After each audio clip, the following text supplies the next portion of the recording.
অবশেষে পদ্মা সেতু এসে পৌঁছালাম। যাই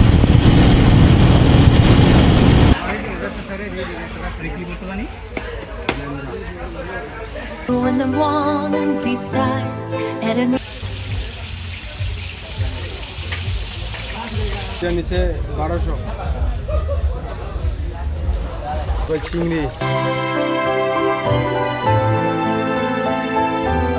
আমরা বের হইলাম, টোল দিলাম 10 টাকা করে টোল। কক্সবাজারে পাওয়া যায় না। গাজীপুর থেকে আপনার পদ্মা সেতু 100 কিলোমিটার রাস্তা, রাত্রে আমরা বের হয়ে গেলাম পদ্মা সেতু দেখার জন্য। কেমন ছিল সেই অভিজ্ঞতা, সেটাই আপনাদের সাথে আজকে শেয়ার করব। এখন যাব আমরা সরাসরি মাওয়াঘাট হয়ে তারপরে যাব আপনার পদ্মা সেতু। মাওয়াঘাটে যাই আগে তাজা ইলিশ খাবো, তারপরে আমরা বের হব। রাত্রে ঘোরার মজাই আলাদা। যারা এই ভিডিওটি দেখতেছেন তারা অবশ্যই ধৈর্য ধরে পুরো ভিডিওটি দেখবেন, তাহলে বুঝতে পারবেন আজকে আমাদের যে পদ্মা সেতু যাওয়ার যে একটা অনুভূতি কেমন ছিল আপনাদের সাথে সেটাই শেয়ার করব। তারপরে তো রয়েছে মাওয়াঘাটের তাজা ইলিশ। পদ্মা সেতু যেতে হলে অনেকগুলা টোল দিয়া যাইতে হয়, অনেক জায়গায় টোল দিতে হয়। তারপরে আমরা বের হইলাম, টোল দিলাম 10 টাকা করে টোল।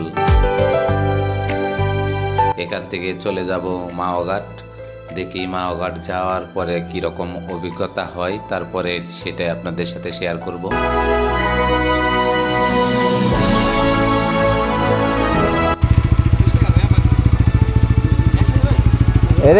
এটা পার্কিংয়ের লাগে নাকি? মাওয়াঘাট চলে আসলাম। মাওয়াঘাট আসার পরে এখানে নাকি টোল দিতে হয়।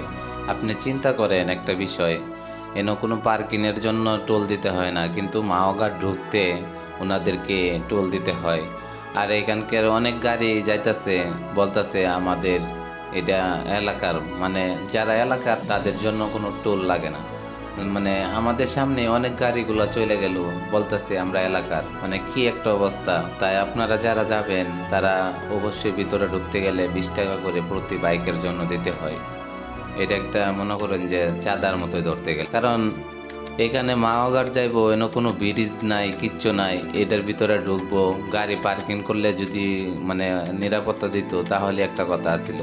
মানে জাস্ট এটার ভিতরে আমরা আবার ঢুকতেছি, বলতেছে আমাদেরকে টোল দিতে হবে 20 টাকা করে। এখন আমরা এখানে আসলাম, আসার পরে অনেক হোটেলগুলো ঘুরে ঘুরে দেখলাম যে কোন হোটেলটা ভালো। তারপরে আমরা ভিতরে ঢুকলাম, ঢোকার পরে এখান থেকে ঘুরলাম, কিছুক্ষণ ঘুরে ঘুরে দেখলাম এখান দিয়ে নদীর পার।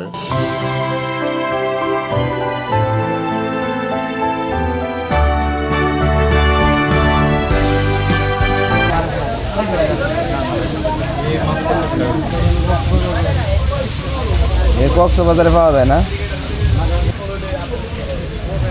এটি কাঁকড়া না, এটি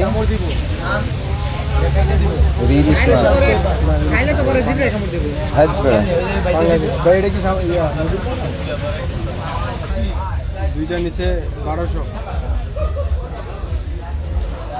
চিংড়ি। চলবো না?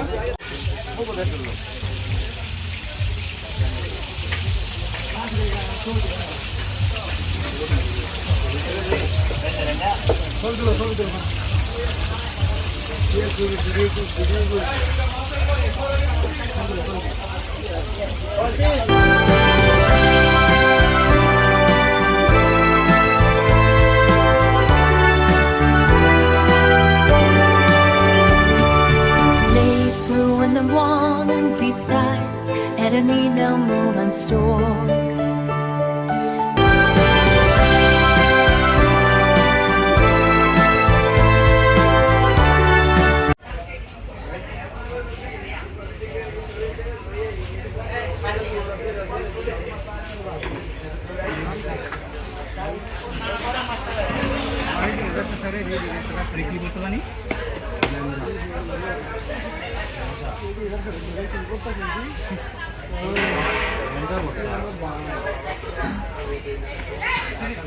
খাবার কি মনে হয়েছে? আলহামদুলিল্লাহ অনেক ভালো ভাই, অনেক ভালো। তারপরে এখানকার খাওয়া দাওয়া শেষ করলাম, খাওয়া দাওয়া শেষ করে এখন আমরা বের হব। বের হলাম, সকাল হয়ে গেল গা।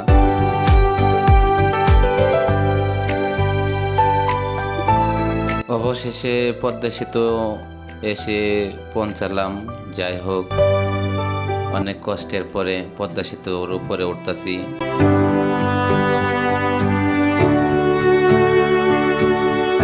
জীবনের ফার্স্ট আমি মনে করুন পদ্মা সেতু উঠলাম। আমার যে কি একটা অনুভূতি, আসলে মানে এটা বিশ্বাসই করতে পারতেছি না।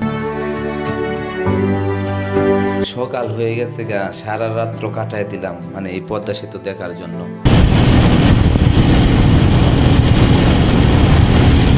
সারা রাত চলে গেছে, এখন আমি পদ্মা সেতুর উপরে আছি, কি যে একটা অনুভূতি হইতাছে। এই সকালবেলা পদ্মা সেতুর উপরে কি একটা ফিল করতেছি আমার মনের মাঝে, আমি নিজেই বুঝতে পারতাছি না।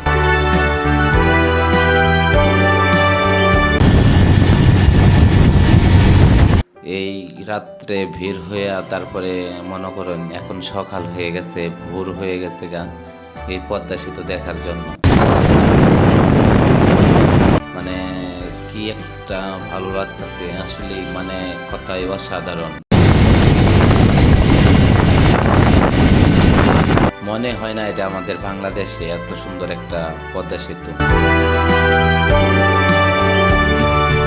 Late blue and the warning beats eyes at an email move and stork that you have